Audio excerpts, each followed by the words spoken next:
So if you're newer here or if you're just visiting from out of town, you've stepped into part of our journey through Matthew's gospel.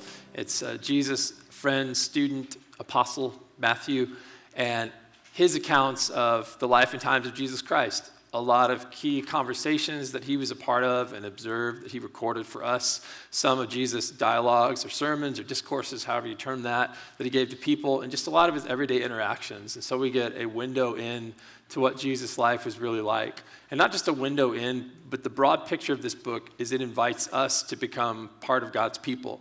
And Jesus calls it the kingdom of God. Because although we're living in this world, we're starting to adopt a whole different set of values, a whole different way of perceiving the world and even people around us, more of the way that God would see the world and he would see people, and less the way that people in our own humanity and our own human nature would see people.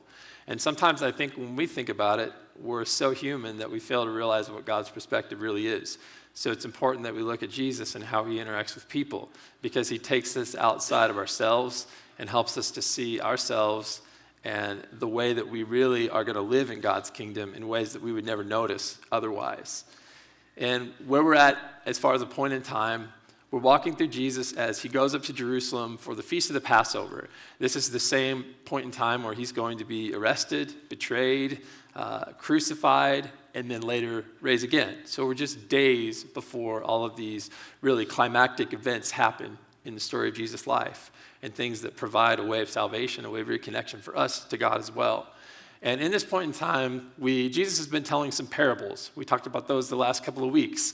And these are stories, not just moral stories, but stories that are intended to kind of mean different things to different hearers. And so he's using different characters to symbolize different truths and to speak different messages to his audience.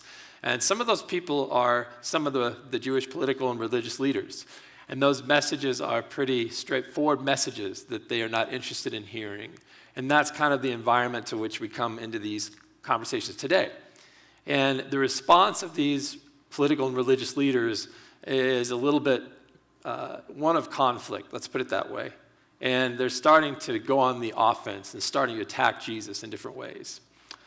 I've got a couple of phone calls at churches as a pastor over the past maybe 10 years or so. And the phone calls have started out this way. We just want to ask you a question about the Bible. We're reading, we came across this question. What do you think about it as a pastor? And as I've started in to answer those questions, very quickly the conversation by the person on the other end is taken over, and I'm interrupted, and I'm told how I should be thinking about the question that was just asked. And I realized very quickly that the intention behind the conversation wasn't to get my thoughts or my answer. It was to start a debate or to tell me what to think about the Bible or how to interpret it differently than I had been. And I see very quickly the motive behind the conversation. The conversation was actually a test of sorts, and it was a confrontation. It wasn't something that was just, in all fairness, a question. And that's what we're walking into today. There's a question that's asked of Jesus, but there's a false pretense behind it. The question is asked, but the purpose is not to receive instruction or advice or somebody else's thoughts or comments. The purpose is to start a debate, start a conflict, and to attack Jesus and cause him to be seen in a bad light by large groups of people. It's to be seen as a partial person. So we're going to look at this idea of partiality. We're also going to look at a little bit of the political spectrum this morning, in hopefully a way that's very even and true to the way that Jesus tends to approach things this morning. So I want to step into this conversation where a group of two different specific groups of people, we'll talk about them in a moment, approach Jesus with a question. You probably heard of this story before, but maybe this morning as we dig in a little bit deeper, you'll see things in a new light. It starts out in Matthew 22, verse 15, and the first three words are, "Then the Pharisees." And if the Pharisees seems like a strange term to you, or you're not as familiar with the story of Jesus in the New Testament, here's a little background on the Pharisees. The Pharisee was just a Greek transliteration of an Aramaic word that meant the separated ones. And so these are people that kind of are separatists in their society.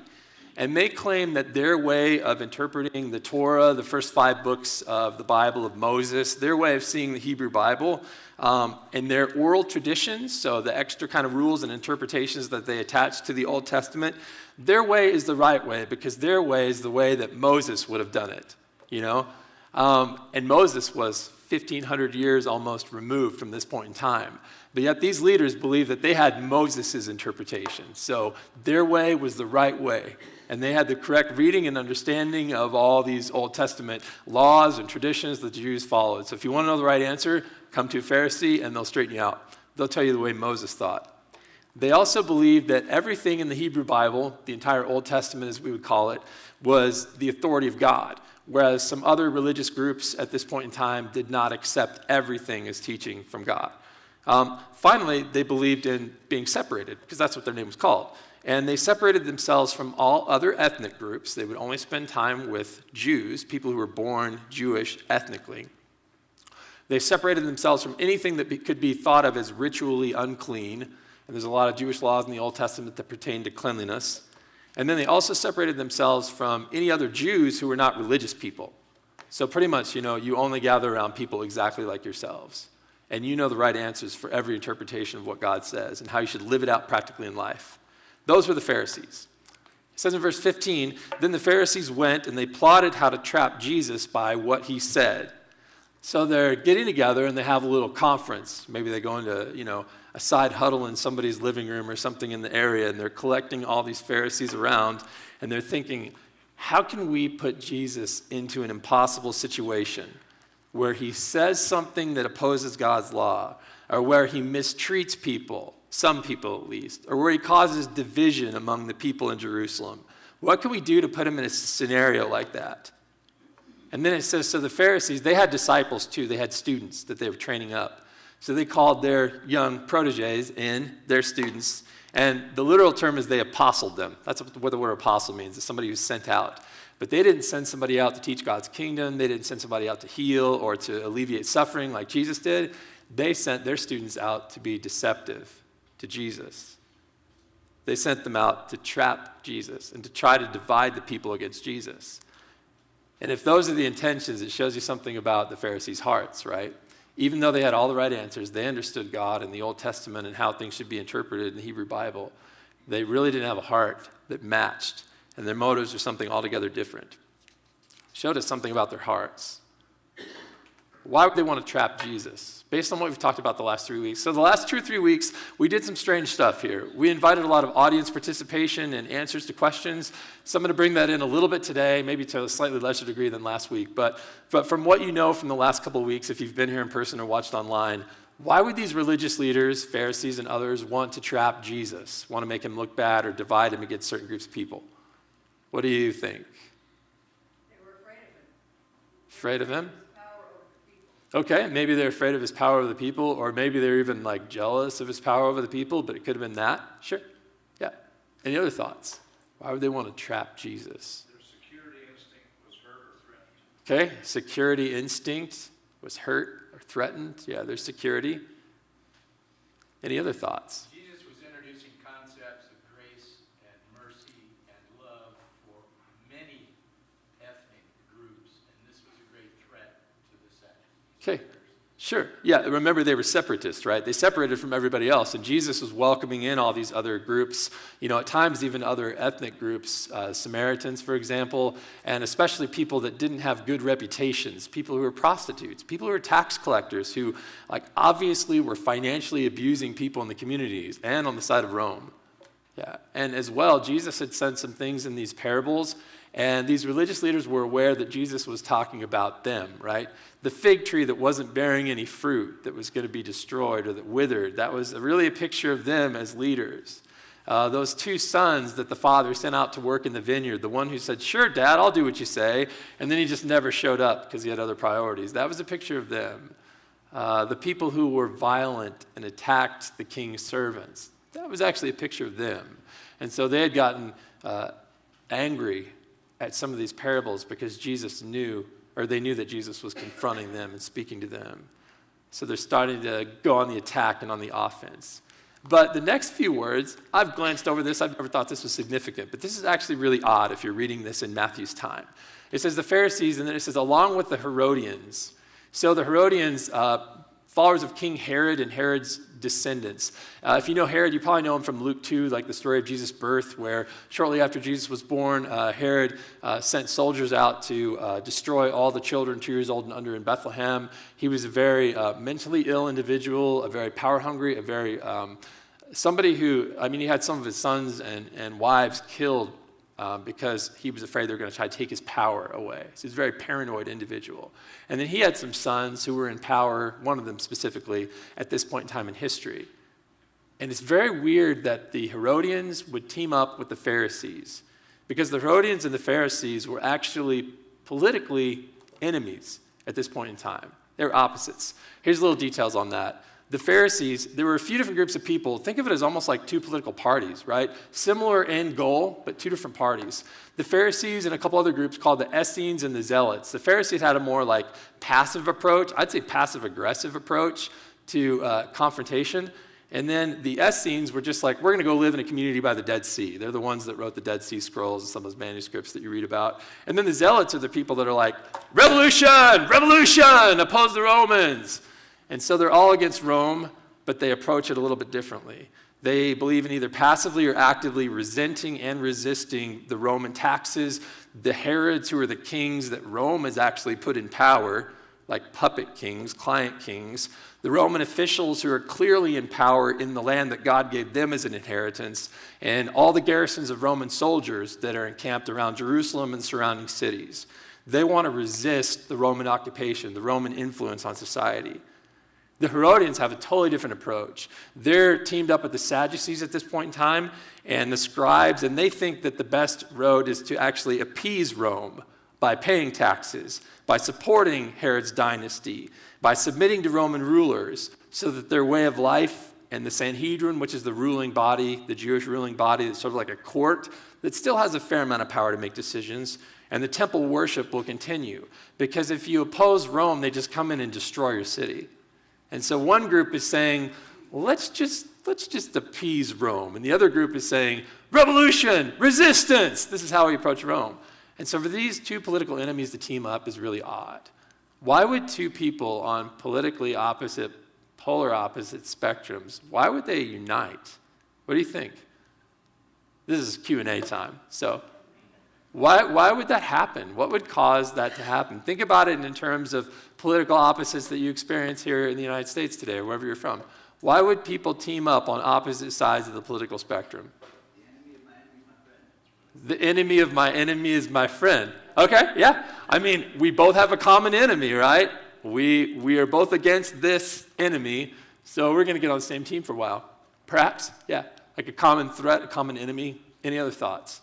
Why would political opposites team up? Money. Maybe money, okay. Sure. Power, perhaps. Although a lot of times power is like the struggle. They want, one person wants power, says the other, but maybe power in certain situations. I was thinking as well, sometimes it's just a common goal. There are times when, for example, different sides of the political spectrum in our own country, they'll team up because our nation needs a new budget. And without it, lots of people are out of work for months at a time and become very disgruntled no matter who their political leaders are. So sometimes it's just a common goal and it's really expedient to work together. I think about after 9/11 happened, September 1st, 2001, how just a few days after that, every side of the political aisle was teamed up, coming together in solidarity because everyone had been threatened. Everyone felt hurt. And so there are times that cause people to unite. And so perhaps the common threat, I think part of it was the disintegration of the Jewish culture, perhaps, seeing that they were about to lose something that had been very precious to them. Their religious heritage was being threatened, they felt. Maybe it was a common goal. Again, we would call this today perhaps religious nationalism, where they all, at the end of the day, they all wanted to restore Jewish religious values to their society, and they felt like the avenue was through political means. One thought political revolution, we need to put totally new leaders in place, and the other was like, we just need to work with the current political leaders, but if we can do that, we can work through the political realm, then we can restore these values and this Jewish influence to society. It's a kind of similar goal, maybe that way, different approaches. But another part of their common threat is not just this political realm and their Jewish way of life, but it's also Jesus himself. Because again, Jesus, he is giving attention to all different types of people that they just would not accept in society. And he also doesn't seem to be concerned with using politics to reform people, because he's focused on the heart and the internals much more than the political spectrum. And so he's not working, different sides of the political coin trying to impose change on society. He's working in a much more grassroots, personal heart level where God is changing individuals' hearts. And so, at the end of the day, I think they believe that perhaps, Rome as well, but certainly Jesus, he's a threat to their power, like was mentioned a little bit ago. And he's opposed to their methods of going about imposing godliness, basically, on their society. He just does things totally different. He's restoring prayer at the temple, and he's making worship accessible for everybody, even the social outcasts, even the people with disabilities, even the young children, the people that society just doesn't put a lot of value to. And they're just wondering, who's he going to invite next? He's brought in some Samaritans. Pretty soon he's going to bring other nations and people from these other Greek cities and cultures. He's going to invite the world in. And then all of our Jewish heritage and values, they're just going to disintegrate. So that's where Jesus is at. He's teaching in these rural communities, and he's having such an impact. And so they decide, actually, in this instance, through this question, they're going to lure Jesus into a political debate. And in this little meeting room behind closed doors, when they come up with the perfect way to test Jesus, they come up with this question, and they're like, if we ask this question, it's just going to ignite a political firestorm. And either way, we have both sides of the political spectrum represented, the Herodians and the Pharisees. And we're both going to come up to Jesus, and we're going to ask him this question. And if he responds one way, then Herodians, you get on him, and you bring all your people and talk about how he's opposing your way. And Pharisees, if he gets on us and he goes against what we think, then we're going to jump on him. And either way, it's like a lose-lose situation for Jesus. We've got him trapped. And they also know there's something very philosophically different about themselves and Jesus. They, both of these parties, the Herodians and the Pharisees, they view some groups of people as less than they are. But they realize that Jesus and the way of God that he's teaching, it does not. Something is very elementally different about Jesus and the way that he approaches things. And they're actually going to lead with this and bring this up because their whole scheme is to prove that Jesus, he's not really the person he says he is. His philosophy of life and the way of God, it doesn't really work in the real world, especially when it comes to politics. There's no way to live life like he's been teaching the people. He's got to make a compromise. He's got to be partial because it's impossible to not be partial, especially with the response to a politically charged question. So they've got him here. And they're going to just lead in with this. They're going to remind him of who he is and what he's been teaching. And they say, teacher, teacher, teacher, teacher. We know that you're truthful. You always tell the truth. And you teach truthfully the way of God. You just tell us like it is. We want to know the way of God, how God would operate in this life. And you're the one who truthfully gives it every time. They say, and this translation I think is a little bit unfortunate because it gives us the wrong idea in our culture, you don't care what anyone thinks. Now, we take that as a negative, right? What it's actually saying is you don't care what anyone thinks. You don't care about anyone more is a better way to translate it. You don't care about anyone above someone else. So when you look at these prostitutes and possessed people and kids and people who are disabled and Pharisees and Sadducees and Herodians, when you look at all those people, you don't care about one of those groups more than you care about another one of those groups. So you're impartial. That's a big thing. I want us to stop and think about how our life and our viewpoints would actually change if we truly believed that. Like we think, oh yes, that's the way I think, but it's not the way we think. Because here's what would happen if we actually approached life that way. Think about how our lives would change if we actually cared about everybody equally. Nobody more, nobody less. If you cared about your child equally with the Walmart greeter, and you cared about the person who's going to spend the rest of his or her life forgotten in a care facility,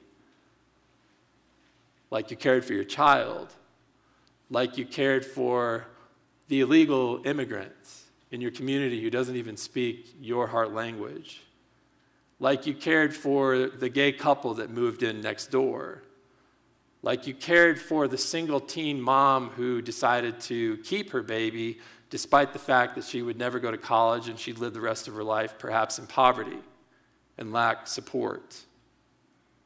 Like you cared for the outspoken Republican, like you cared for the outspoken Democrat, like you cared for the family member that wants nothing to do with you, like you cared for your best friend, like you cared for the neighbor who always brings you cookies every holiday, like you cared for the neighbor whose dog will not shut up in your neighborhood and barks incessantly, like you care for the person who hurt you most deeply. What if we actually cared about everybody equally and nobody less and nobody more?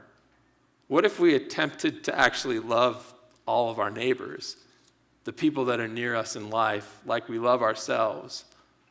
How would that actually change our life in our church and our family and our friendships and our political views, or at least the way that we respond to people in light of our views? So Jesus is an anomaly. And he also here, it says, you don't care what anyone thinks. You don't care about anyone more or less, nor do you show partiality. And the idea behind that is you don't look at the outer appearance to define a person. You don't define somebody by your first impressions and what you see on the outside. And again, we think, well, I don't do that. Yes, we do. I do, you do, we all do. What if we didn't look at somebody and think about how young that person looks and how our health has just been failing and how great it was to be 20 instead of 80? What if we didn't see people based on how attractive they were, or how wealthy they were, or how intelligent they were, or how talented or powerful or creative, or how Caucasian they were, or how disabled they were, or how mentally ill as a person who struggled with mental illnesses? What if we saw people who were elderly, people who were infants, and people who were transient standing at the intersection with signs asking for money, and people who were high school dropouts, and a Muslim woman standing in a mall wearing a burqa, and a woman wearing a skimpy bikini, and a group of young black men walking toward us late at night on a dark street, and somebody who hasn't bathed in a week, and a drag queen, and all these people? What if we actually didn't define people by their outer appearances? How is it possible to truly prioritize the way of God and see people without thinking about the outside first impression? How is it possible to do that and possibly navigate politics and do this without taking a side? How is it possible to come through all of these venues? They think they've got Jesus trapped. There's no way anybody that teaches this way can actually live it out in every area of life, especially when we ask this politically charged question. We are brilliant. We're such amazing Pharisees. There's no way Jesus can come up with an answer to this. No way. So they tell him, tell us what you think, teacher. Esteem Jesus, the one who truly teaches the way of God in every scenario. Is it lawful to pay taxes to Caesar or not? This is their hinge question. And the word lawful, it has a little other element to it. It doesn't just mean we think of legal codes, right? And the world doesn't operate the way that we operate today with our current legal codes. There isn't a list of Roman law codes down, at the soldier's garrison or at Pilate's place in Jerusalem to go look at. I mean, there's ideas of laws and things that are enforced culturally and in this society, but it works a little bit differently. And the idea behind is it lawful is it publicly acceptable? That's how we'd phrase it today. Is it publicly acceptable to pay taxes. And this word taxes, there's two words for taxes. One is just a neutral word politically, and then there's the word census. Census is a Roman word. We're familiar with that from the census because we kind of import that in our own culture today. But at this point in time, the census is all those peoples that Rome conquered, the taxes that Rome puts on those different provinces after they conquer those people. And so it's inviting everybody from both sides of the political aisle because they all are resisting and hating Rome on some level, even if they believe in pacifying Rome and not rocking the boat too much. They all kind of resent the fact that Rome came into their nation, their eternal inheritance from God, and took over and started charging them money. They all are against that. And so they say, Jesus, is it publicly acceptable to pay these specific taxes that we have to pay because Rome took over our land to Caesar or not? And they think, we've got him because there's so much public disagreement. Because part of the aisle says, yes, it's lawful, it's the best thing to do for society, it will preserve our way of life. And the other side says, absolutely not. We preserve our way of life through resistance. So we've got the Herodians and the Pharisees, and we're just licking our lips, waiting to hear your answer, Jesus. How are you possibly going to navigate this one without being partial, without taking sides, without offending somebody, a whole lot of somebodies who are gathered here to celebrate the Passover feast? You're going to start a riot, Jesus. So it's very politically charged, and they're just waiting for the answer. Some are patriotically opposed to it and believe they're in the right, and other people see it as the only way of peace for their society. And yet somehow Jesus is going to step through this one. In verse 18, he gives his response. It says, perceiving their hurtful intentions. So he sees their heart. He knows this is a setup. He knows their intent to hurt him. And not only him, but when you divide people against other people, like somebody gets hurt, right? Somebody gets offended. And so they want to not only hurt Jesus and his reputation, but they want to hurt one side or the other politically based on his answer, to divide people. There's potential for lots of people getting hurt and impact on the community as well. And so he says, why are you testing me, hypocrites? Hypocrites is another word that we kind of use. Like, we have our own cultural definition of a hypocrite. What's a hypocrite? Somebody who does the opposite of what they say. Okay, that's hypocrite, right, in our society. A little bit different then. What is somebody who plays a part in a movie in Hollywood called? Actor, right? Okay, that's the word that we would use instead of hypocrite at this point in time.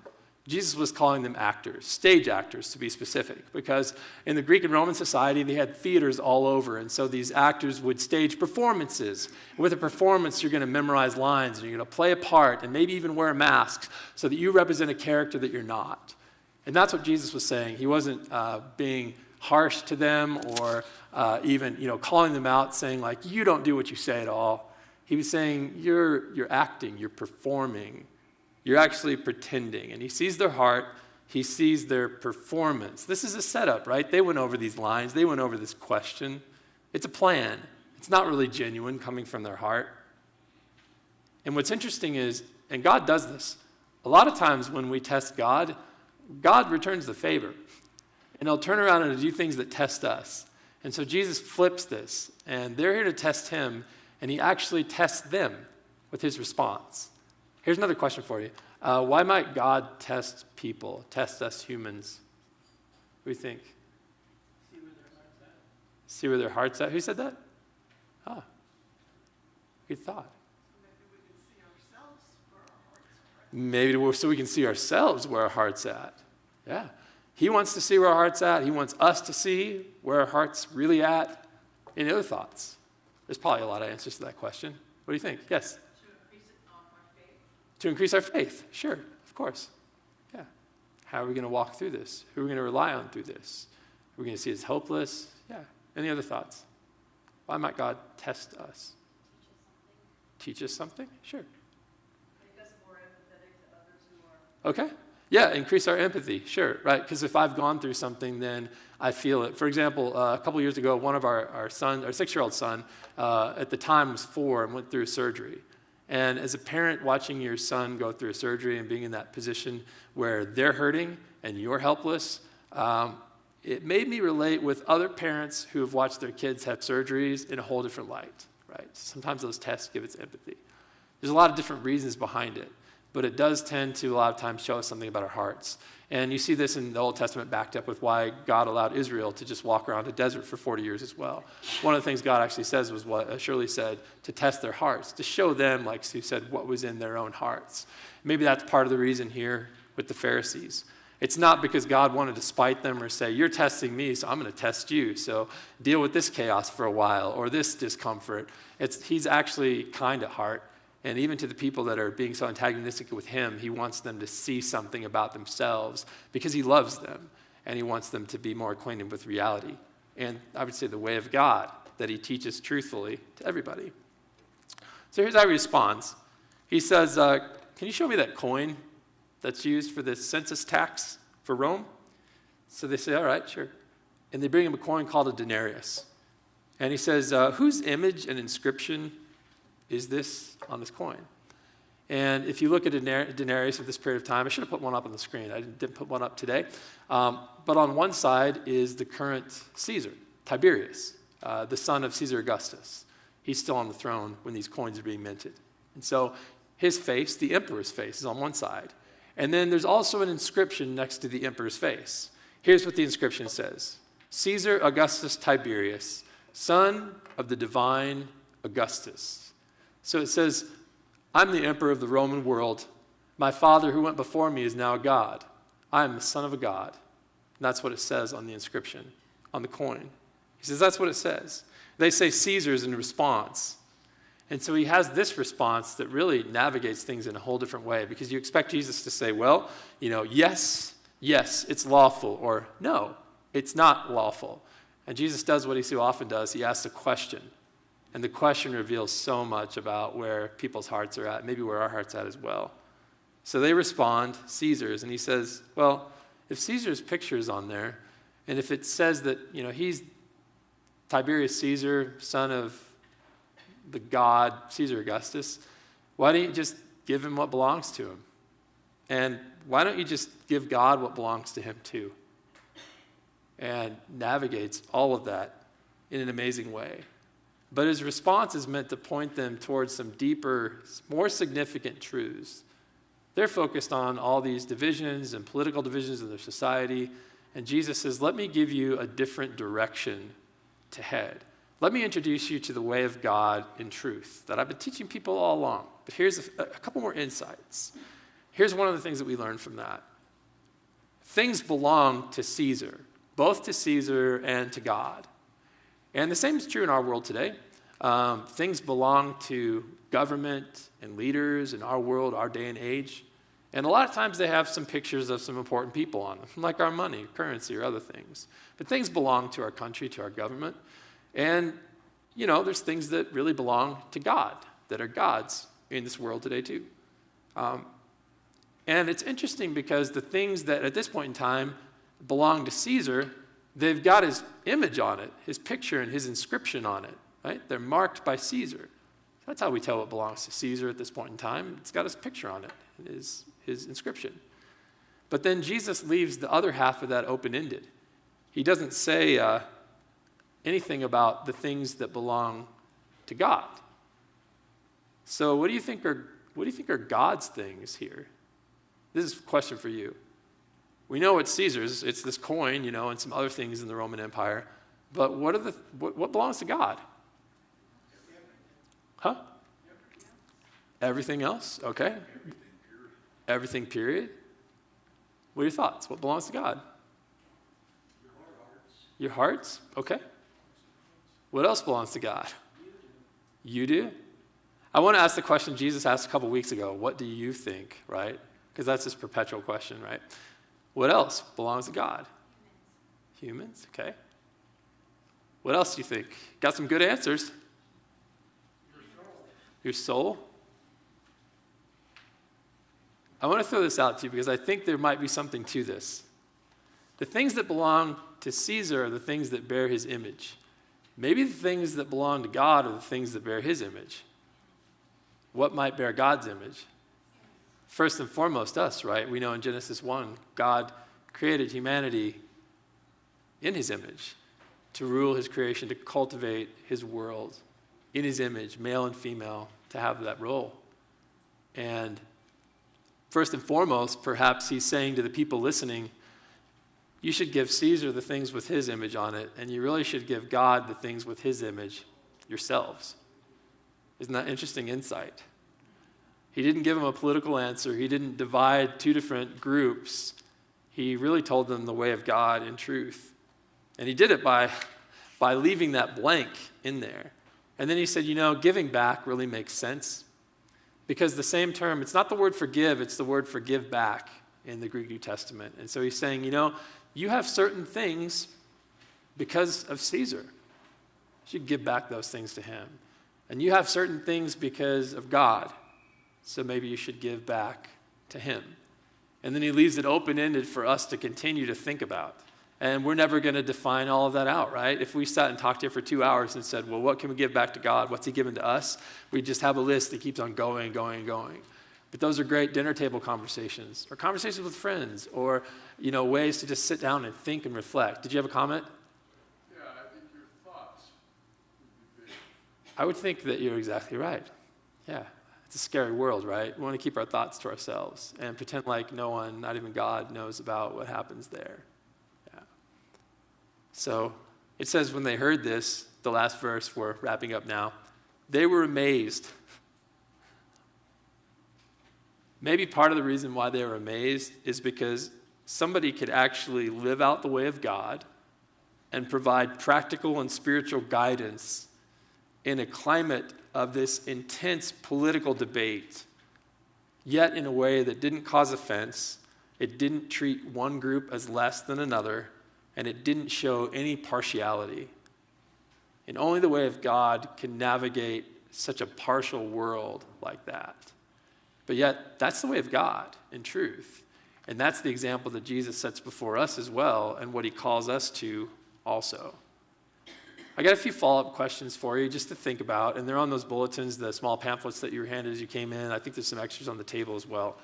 But if you want to have food for thought or a conversation around the table, or even a group of people, maybe think about personally or discuss in a group these kinds of questions.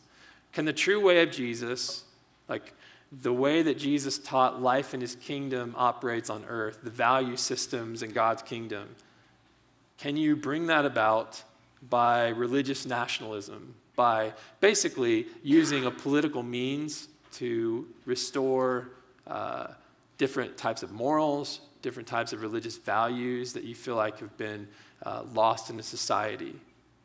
Can you really do that? Is that even possible? Can you bring about God's way through political means? How should we navigate politics as a follower of Jesus? That'll create some discussion, huh? Again, you'll have to take things with a grain of salt and understand each other and, be vulnerable with each other, right? Third, have your political affiliations made you partial? Because this is one of the downfalls of affiliating with politics or anything, really. A lot of times when we affiliate with things, it makes us partial. And so, honestly, sit back and look at yourself. If so, in what ways have you become partial? How has partiality then been impacting your relationships and your conversations with people, with other people in your church, in your community, in your neighborhood? Fourth, how can you live out the way of God and provide practical and spiritual guidance to people in a climate of intense political debate, because we have a similar climate today for different reasons, without causing offense or treating other people as less or showing partiality? Jesus did, so it's theoretically possible. How could you go about living in that way? And then lastly, this idea of giving back. How can you give back to your government? How can you give back to your God? These are all questions, I think, to send us out from here with.